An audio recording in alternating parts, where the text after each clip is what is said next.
Esnafları,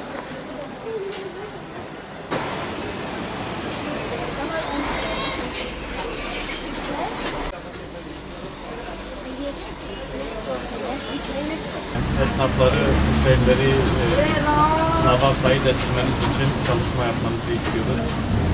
Günümüzde Teşekkür ediyorum.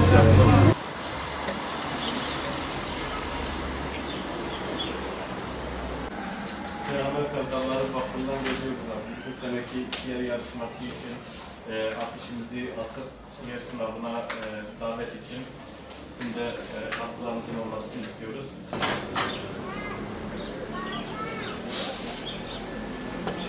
Peygamber Sevdaları Vakfı tarafından yapılacak olan 2022 siyer yarışması için esnaflarımızı gezdik, afişlerimizi açtık, esnaflarımıza kitap takdim ettik.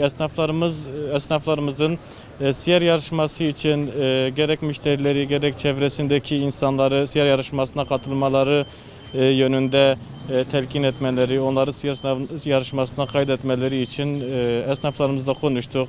Esnaflarımız gayet iyi karşıladı, gayet olumlu karşıladı. Afişleri astılar. İnşallah ileriki süreçlerde ellerinden geldiği kadar da hem müşterilerine hem çevredeki esnaf arkadaşlarına hem ailesine, komşularına, dostlarına siyer yarışmasına katılmaları için telkinde bulunacak. Bu konuda da inşallah yardımcı olmaya çalışacaklar. 2022 siyer yarışmamızın başvuruları 31 Ocağı kadar sürmektedir. Sınav 13 Şubat'ta yapılacaktır. Halkımıza şunu anlatmak istiyoruz, şunu iletmek istiyoruz. Bu tür yarışmalarının yapılmasının en büyük amacı halkımızın, insanlarımızın Peygamber Efendimiz sallallahu aleyhi ve sellemi okumak, hayatlarında tatbik etmek ve bunu uygulamaktır. Bu yarışmaların amacı budur. Kaybedeni olmayan bir sınavdır. Sonuçta sınava gireceksin, kitabını alıp kitabı okuduğunda Peygamberimiz sallallahu aleyhi ve sellemin hayatını bir nevi biraz daha öğrenmiş olacağız. Her sene bu şekilde yarışmalar yapıldığı zaman insanlar her sene bu kitaptan okuyor. Her sene daha farklı şeyler öğreniyor, biraz daha öğreniyor ve inşallah bunu hayatlarında tatbik etmeye çalışacaklardır.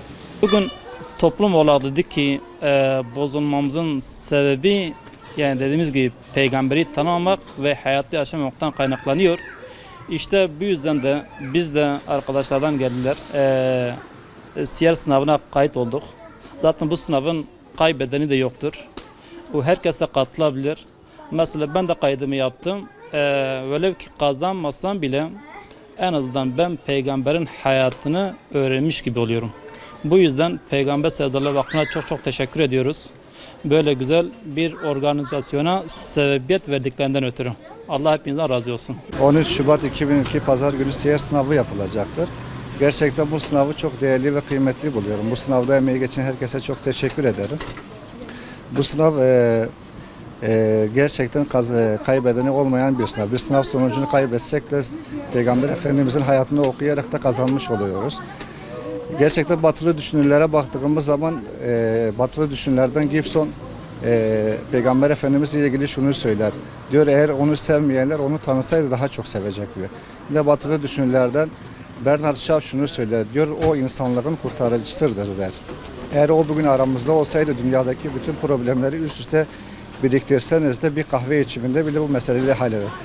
Demek istediğim insanlık olarak, toplum olarak biz ona çok muhtaçız. Belki de toplumda bu kadar bozulmanın, bu kadar huzursuzluğun, bu kadar mutsuzluğun, güvensizliğin azalmasının en büyük sebeplerden bir tanesi de toplum olarak İslam'dan uzaklaştığımız için toplum olarak Peygamber Efendimiz'in hayatını okumadığımızdan dolayı kaynaklanmaktadır.